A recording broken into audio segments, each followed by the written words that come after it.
تو آپ کی عمر جب 10 سال کی ہو گئی، جب آپ کی عمر 10 سال کی ہو گئی تو آپ نے، آپ کے جو جیلان جو آپ کا گاؤں تھا، تو وہاں سے لوگ حج کرنے کے لیے جا رہے تھے، لوگ حج کرنے جا رہے تھے، تو انہوں نے کہا کہ والدہ سے کہا کہ مجھے حج کرنے جانے دے، آپ سب لوگ حج کرنے جا رہے ہیں نا، تو مجھے بھی جانے دے۔ والدہ نے منع کیا کہ بھئی میرا تو اکیلا ہے، ایک بھائی اور تھا، تو کہا تو اکیلا ہے، بڑا ہے دیکھنے والا، تیرے والد صاحب کا انتقال ہو گیا تو مجھے کون دیکھے گا، اس لیے میں چاہتی ہوں کہ تو حج کرنے مت جا، تو یہیں رہے۔ والدہ کی بات مانی۔ کس کی بات مانی؟ والدہ کی بات مانی۔ تو اپنے گھر کی چھت پر چڑھ گئے، اور گھر کی چھت پر چڑھ کر جو ہے نا، جو قافلہ حج کرنے جا رہا تھا اس قافلے کو دیکھنے لگے، اور آپ رو رہے تھے، آپ کی آنکھوں میں آنسو تھے۔ آج کل تو ہمیں معلوم ہو جانا کوئی حج کرنے جا رہے تو ہم لوگ کیا بولتے ہیں، جان دو ہمارا کیا کرنے کا بھائی۔ حالانکہ حضور نے فرمایا کہ اس آدمی سے آدمی دعا کرائے، یہ آدمی وہاں جا رہا ہے جہاں ہمارے حضور پیدا ہوئے ہیں، یہ آدمی وہاں جا رہے ہیں جہاں 1.25 لاکھ نبی آئے ہیں، ہر نبی بیت اللہ شریف آئے ہیں، کوئی ایک نبی آپ ایسے نہیں بتا سکتے جو بیت اللہ شریف نہ آئے ہو، ہر نبی بیت اللہ شریف آئے ہیں۔ تو یہ آدمی جو سفر ہے نا، اس آدمی کا سفر وہاں پر ہے جہاں پر حضور پیدا ہوئے ہیں، حضور نے اپنی زندگی کے 53 سال گزارے ہیں۔ جب یہ آدمی وہاں جائے گا، وہاں جا کر دعا کرے گا تو اللہ تبارک و تعالیٰ اس کی دعاؤں کو قبول فرمائیں گے۔ تو اب یہ چھت پر چلے گئے اور اس قافلے کو دیکھ رہے ہیں اور آنکھوں سے آنسو جاری ہیں۔ والدہ کی بات مانی۔ یہاں تو والد صاحب کی، والدہ کی بات ماننے تیار نہیں ہے۔ اگر آج ہماری نوجوانوں کی آنکھوں میں کوئی دشمن ہے، ان کے نزدیک کوئی دشمن ہے تو ماں باپ دشمن ہے، وہ سمجھتا ہے کہ سب سے بڑے میرے دشمن میرے ماں باپ ہیں۔ کہیں کچھ سمجھا رہے نا، آج کل ہر آدمی سوچتا ہے کہ مجھے سمجھانے کی ضرورت نہیں ہے، میرے کو تو سب پتہ ہے، میں تو پرفیکٹ ہوں۔ ہر آدمی سمجھتا ہے میں پرفیکٹ ہوں، مجھے سمجھانے کی ضرورت نہیں، مجھے سب پتہ ہے۔ اب جس کی سوچ ہے بن کے نا مجھے سب پتہ ہے، وہ کس سے پوچھے گا نہیں، جب کس سے پوچھے گا نہیں تو اس کی اصلاح بھی نہیں ہوگی۔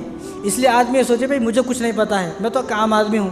ہماری سوچ یہ ہو گئی مجھے سب پتہ ہے، مجھے سب پتہ ہے، مجھے سب پتہ ہے، حالانکہ پتہ کچھ بھی نہیں ہے۔ تو غوث پاک جو تھے نا چھت پر چڑھ گئے اور رو رہے ہیں، تو فوراً اللہ تبارک و تعالیٰ نے نا، وہ قافلہ تھا نا، اللہ تبارک و تعالیٰ کی طرف سے اس سے حکمت ہوئی کہ سب پردے اللہ تبارک و تعالیٰ نے ہٹا دیے اور گھر کے چھت کے اوپر کھڑے ہوئے ہیں۔ اللہ نے گھر کی چھت پر ہی کعبے کا دیدار کرایا، گھر کی چھت پر ٹھہرے ہوئے ہیں اور سامنے غوث پاک نے جو ہے کعبے کو دیکھا سامنے۔ یہ والدہ کی بات ماننے کی برکت ہے۔ جب آپ 12 سال کے ہوئے تو والدہ سے کہا کہ آپ نے مجھے حج کرنے بھی نہیں جانے دیا اور میں 12 سال کا ہو گیا ہوں، میں یہیں پر ہوں، تو آپ مجھے اجازت دیں میں بغداد جاؤں اور مدرسے میں تعلیم حاصل کروں۔ اس وقت بغداد میں سب سے بڑا مدرسہ تھا، اور جس مدرسے کا نام جامعہ نظامیہ تھا، اور ابو سعید مخزومی رحمۃ اللہ علیہ اس مدرسے کے جو بانی تھے، وہ پڑھاتے تھے وہاں پر۔ تو انہوں نے کہا کہ میں 12 سال کا ہو گیا ہوں، مجھے تعلیم حاصل کرنے دے مدرسے میں۔ کہاں پر؟ مدرسے میں، اسکول میں نہیں۔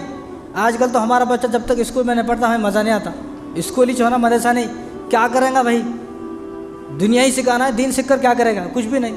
حالانکہ مرنے کے بعد ساری پڑھائیاں ختم، مرنے کے بعد عربی شروع ہو جائے گی، من ربو کا پتہ بھائی تیرا رب کون ہے۔ اب جس نے یہاں پر زندگی ایسی گزاری ہوگی مدارس والی تو انہیں جواب دے سکتا ہے، جس نے ساری زندگی کالج والی اور اسکول والی گزاری ہوگی وہ جواب نہیں دے سکتا ہے، وہ جواب دے ہی نہیں سکتا۔ تو آپ نے کہا کہ میں 12 سال کا ہو گیا ہوں، مجھے مدرسے میں جانے دے تعلیم حاصل کرنے کے لیے۔ والدہ نے پھر کہا کہ تیرے بنا میں رہ نہیں سکتی ہوں، تو مجھے چھوڑ کے مت جا۔ تو والدہ کی بات مانی، ٹھیک ہے، نہیں گئے۔ رات کو سو گئے، یہ بھی سو گئے، والدہ بھی سو گئی، ام الخیر فاطمہ۔ جب والدہ سو گئی تو والدہ کے خواب میں حضور آ گئے۔ کون آئے؟ حضور آ گئے۔ تو حضور صلی اللہ علیہ وسلم والدہ کے خواب میں آئے اور والدہ سے کہا کہ ان کو جانے دیں، آپ میری بات مانیں، ان کو جانے دیں، اور یہ ایک دن بہت بڑا ولی بنے گا۔ تو والدہ رات میں اٹھی، جب خواب دکھا تو فوراً اٹھی، فوراً ان کو اٹھایا اور کہا تم جاؤ، کہا کہ تم جاؤ اور تم تعلیم حاصل کرو۔ تو انہوں نے پوچھا بھئی یہ کیا بات ہے؟ میں نے صبح میں پوچھا تھا، آپ نے منع کر دیا۔ تو انہوں نے بتایا کہ میرے خواب میں حضور آئے تھے، انہوں نے کہا کہ تم پڑھنے جاؤ۔ تو ان کا سامان جو تھا سفر کا تیار کیا اور ان کو روانہ کر دیا۔ جب روانہ کرنے سے پہلے ایک بات بولی کہ زندگی میں چاہے کچھ بھی ہو جائے جھوٹ نہیں بولنا۔ تو غوث پاک نے پوری زندگی میں جھوٹ نہیں بولا، اور ہم نے پوری زندگی میں کبھی سچ نہیں بولا۔